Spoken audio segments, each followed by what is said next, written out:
দেশ একটি ক্রান্তি লগ্ন অতিক্রম করছে। একটি ক্রান্তি লগ্ন থেকে উঠে এসে একটি সুষ্ঠু নির্বাচনের তারিখ ঘোষণা করার জন্য যে মুহূর্তে ঘোষণা দিয়েছে, সেই মুহূর্তে যারা এই নির্বাচন বঞ্চনের ষড়যন্ত্র করতেছেন বা নির্বাচন বন্ধের কথা বলতেছেন, তারা কারা? আপনারা জুলাই বিপ্লবের 5ই আগস্টে যারা শহীদ হয়েছে, সেই শহীদের রক্তের দাগ এখনো শুকায়নি।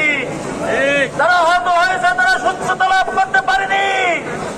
বাংলাদেশের জনগণের অধিকার হচ্ছে একটি সুষ্ঠু নির্বাচন এবং গণতন্ত্র ফিরিয়ে আনা। আমরা পরিষ্কার ভাবে আইনশৃঙ্খলা ঘোষণা দিচ্ছি।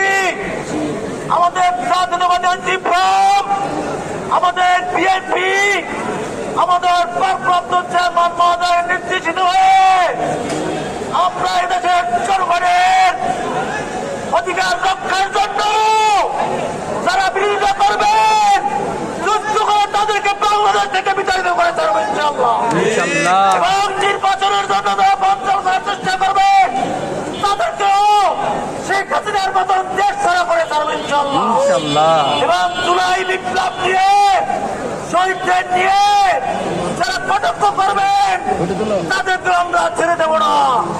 71 সালে যারা বিরোধিতা করছেন, তাদেরকেও ছাড় দেই নাই, আজও আমরা ছাড় দেব না।